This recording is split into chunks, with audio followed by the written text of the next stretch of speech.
Namaskar everyone. Myself is Dr. R. Verma, Associate NCC Officer, 52 Battalion NCC Devaliya. Dear friend, today we want to discuss about the Indian military history. आज हम भारतीय सेना के इतिहास के बारे में बताना चाहते हैं और इस कड़ी में आज हम भारतीय सेना के कुछ सफलतम जनरल के बारे में चर्चा करेंगे। इससे पहले हमने आपको बताया है के.एम. करियप्पा के बारे में।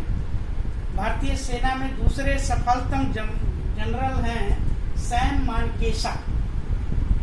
इनका पूरा नाम था सैम जमशेदजी मानेकशॉ, लेकिन चूंकि इनका नाम थोड़ा टेक्निकल है इसलिए इनको सैम या सैम बहादुर के नाम से जाना जाता है।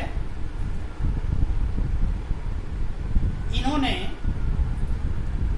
1969 में आर्मी चीफ के रूप में आर्मी चीफ बनाया गया। भारतीय सेना का आर्मी चीफ 1969 में बनाया गया।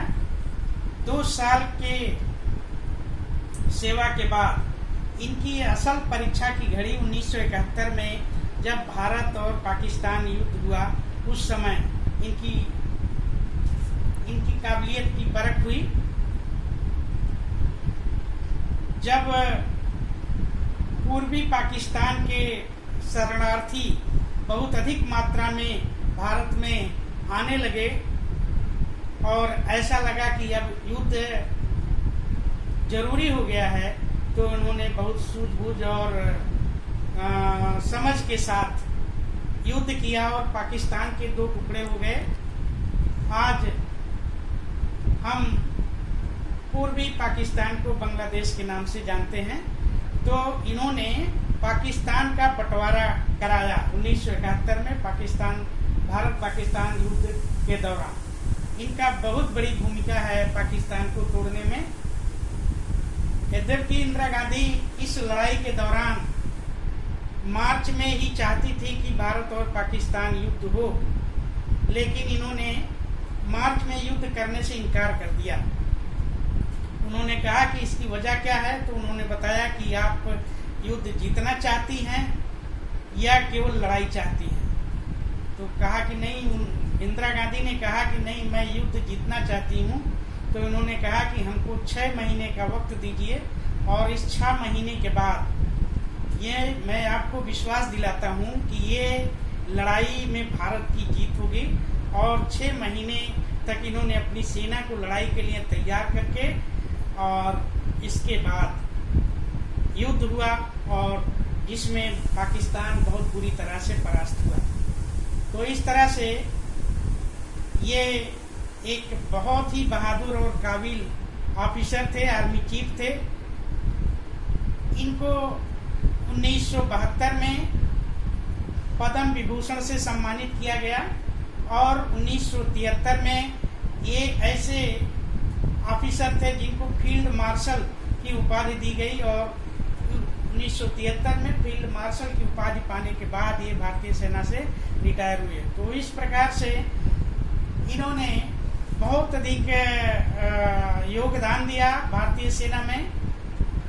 कहा जाता है इनके बारे में बहुत सी कहानियां प्रचलित हैं।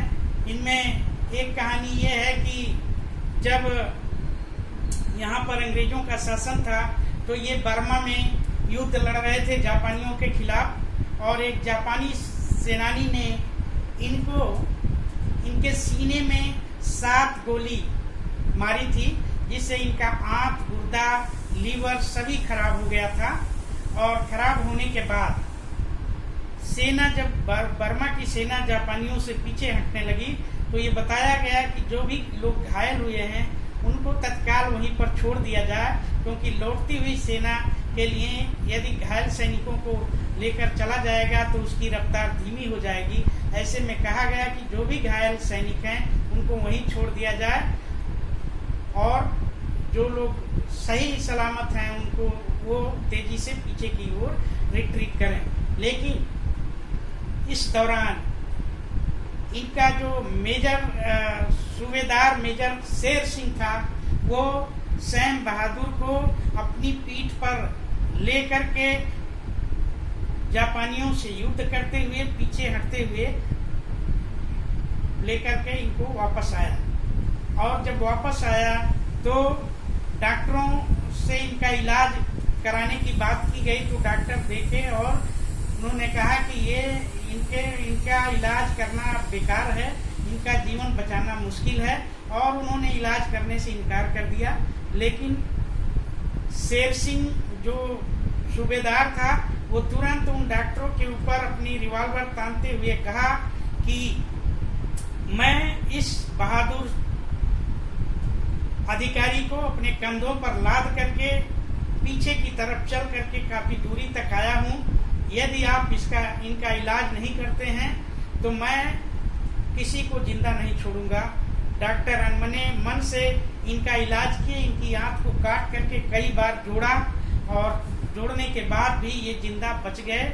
और जिंदा बचने के बाद ये 1969 में आर्मी चीफ के रूप में भारतीय सेना में ज्वाइन किया और भारत पाकिस्तान युद्ध में सफलतम नेतृत्व किया, भारत को विजय दिलाई, पाकिस्तान के 2 टुकड़े हुए, इनको पद्म विभूषण मिला, और साथ ही साथ ये पहले ऐसे जनरल थे जिनको फील्ड मार्शल की उपाधि दी गई।